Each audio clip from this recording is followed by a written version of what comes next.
बारूद उन्होंने दिखाया। जब मुझसे ये लोग कहते हैं कि ये जिले जिले जाकर ये टीम जो तैयार की जा रही है इसका मकसद क्या है, तो मैं उनको यही कहता हूं कि मैं बारूद तैयार कर रहा हूं।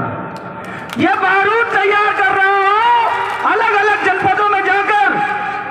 और जो लोग कहते हैं कि दबे कुचले शोषित समाज के लोग हैं, मैं आपसे वादा करता हूं कि 5 साल लगे, 10 साल लगे, 15 साल लगे, मुझे नहीं मालूम, लेकिन मैं आप दावे के साथ कह सकता हूं भले 25 साल लगे, भले मैं मर जाऊं, ये एक दिन जब बारूद धमाके में बदलेगा तो पूरे भारत को नहीं पूरे विश्व को सुनाई देगा। ये भीम आर्मी की जड़ें जो माननीय राष्ट्रीय अध्यक्ष जी ने 9 साल पहले एक बीज बोया था, आज इसकी जड़ें बरगद का रूप ले चुकी है, धरती के अंदर इतनी तेजी से बढ़ रही है किसी को एहसास नहीं। ये वो नौजवान लोग बैठे हैं जिन्हें कभी जान की परवाह नहीं, जिन्हें पैसों की परवाह नहीं, जिन्हें अपने परिवार की नहीं परवाह, एक आवाज पे अपने नेता के ये जान देने को भी तैयार रहते हैं और जान लेने को भी तैयार रहते हैं। एहसास कराता हूं मैं आपको एक आवाज में, क्या आप तैयार हो? क्या आप तैयार हो? तो जो यहां पर लीडर बैठे हैं उन सबको एहसास कराइएगा कि जब भी कभी अब दोबारा आह्वान होगा, आज तो मैंने कहा कि ये टीचर था, अगले 2 महीने के अंदर में जनाब से मेरी बातचीत हुई और ये जो अभी माहौल है ईरान का वो जैसे ही थम जाएगा हम फिर से तैयारी करेंगे और इस बार जो तैयारी होगी वो बड़ी तगड़ी होगी। इतनी बड़ी तगड़ी तैयारी कि लोग ये एहसास करें कि ये धरती का बैलेंस बिगड़ जाएगा। क्या बिगाड़ने के लिए तैयार है? तो फिर यहां से वापस जाने के बाद जो भी महीने बचे हैं अपने संगठन को और मजबूत कर लीजिएगा।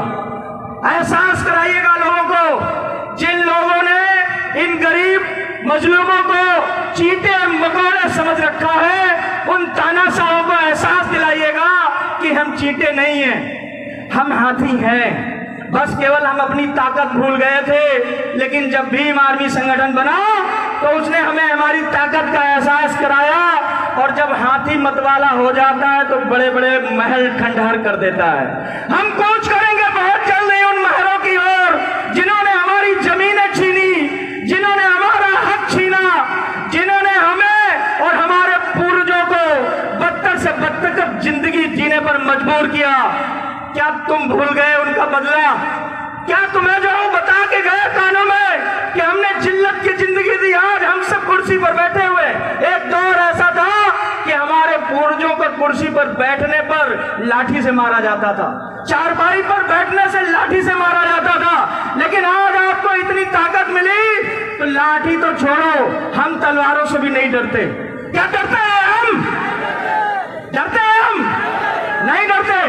मैं माननीय अध्यक्ष जी का शुक्रगुजार हूं कि आपने इन नौजवानों को, जहां एक तरफ कुछ नौजवान इसलिए तैयार किए जा रहे हैं कि धार्मिक धर्मों के नाम पर दंगे करें, कहीं मस्जिद के सामने जाकर हुड़दुम करते हैं, कहीं गुरुद्वारे के सामने जाकर हुड़दुम करते हैं, आपने एक ऐसी लीडरशिप तैयार की जो अपने महापुरुषों को पढ़ने का काम कर रही है। और आज इस मंच से मैं ये भी बताना चाहता हूं, जो लोग ये कहते हैं कि भीम आर्मी वाले सिर्फ नारे लगाते हैं, तो मीडिया के लोग मौजूद हैं, मेरी बात जरूर पहुंचाइएगा। हाँ, हम नारे लगाते हैं, ये सत्य है कि हम नारे लगाते हैं। नारे इसलिए लगाते हैं क्योंकि हमें कभी बोलने नहीं दिया गया था, ये हमारी आवाज को दाब दिया गया था। बड़े वर्षों बाद ये साहस पैदा किया है, अब तो बोलेंगे जोर से। अगर तुम्हें दर्द हो रहा है तो और दर्द पैदा कीजिए, हम बराबर और जोर से बोलते रहेंगे।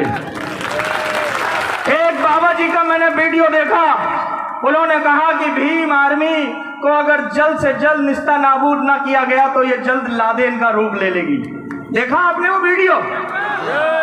हालांकि ऐसे बाबाओं को इतने बड़े मन से ज्यादा अहमियत देने की आवश्यकता नहीं, लेकिन मैं इतना खाली कहना चाहता हूं कि अगर आपको लगता है कि हम लादेन हैं तो आप गलत फहमी में हैं। अगर आप दुस्साहस करेंगे हमें दबाने का तो हम लादेन से भी ज्यादा खतरनाक है, इस बात को भी नोट करके रखिएगा। और मैं अपने नौजवान साथियों से कहता हूं कि अगर आज आपने अपना खून देने का वचन लिया और भीम आर्मी में सदस्यता ली है, मर जाइएगा लेकिन डरिएगा नहीं। अगर मर गए तो जैसा कि मैंने पहले कहा था कि आज नहीं तो आने वाली पीढ़ी भीम आर्मी का इतिहास लिखेगी और तुम्हारा नाम उसमें 2 लाइन का जरूर लिखा जाएगा। और जब तुम्हारी पीढ़ी कभी वो किताब उठाएगी और उसमें तुम्हारे नाम पढ़ेगी तो गर्व से कहेगी कि जब लड़ाई चल रही थी तो कुछ लोग डरे हुए अपने घरों में बैठे थे, लेकिन मेरा पिता, मेरा चाचा, मेरा भाई उस लड़ाई में लड़ा था, वो डरा नहीं था, लड़कर मरा था। और मैं आज आपसे ये भी कहना चाहता हूं कि मरेंगे तो सब, जितने प्रांगण में बैठे हैं सबको मरना है साहब, कोई जिंदा नहीं रहेगा। लेकिन ये तय करना हमारे और आपके हाथ में है कि हम डरकर मरना चाहते हैं या लड़कर मरना चाहते हैं।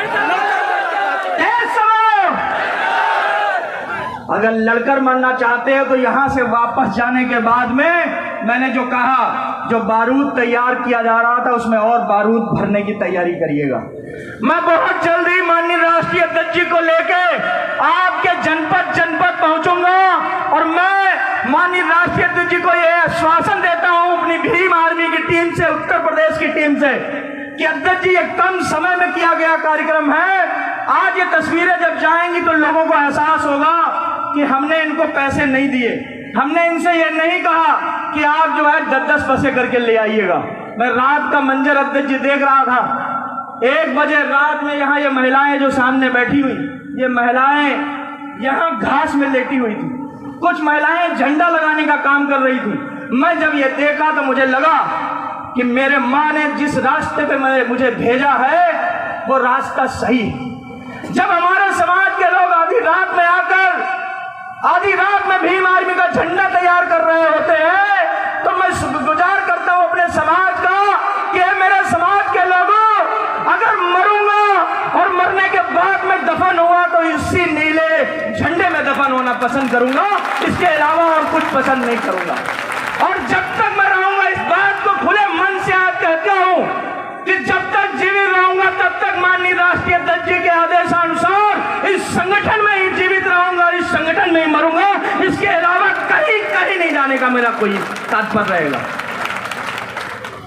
अगले 6 महीने, अगले 1 सालों में मुझे नहीं पता कि मैं प्रदेश अध्यक्ष के पद पे रहूं या किसी और पद पे रहूं, लेकिन मैं आपसे वादा करता हूं कि अनुशासन के दायरे में रहते हुए भीम आर्मी को अगले 1 सालों में बहुत बड़े मुकाम पे ले जाने का ड्राफ्ट तैयार कर चुके हैं माननीय राष्ट्रीय अध्यक्ष जी।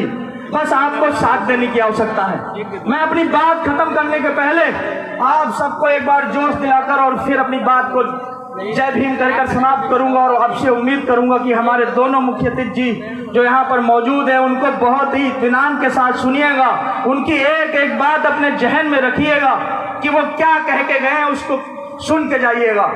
मैं जाते जाते आपको एक बार फिर से नारे का उद्घोष करता हूं, जय भीम।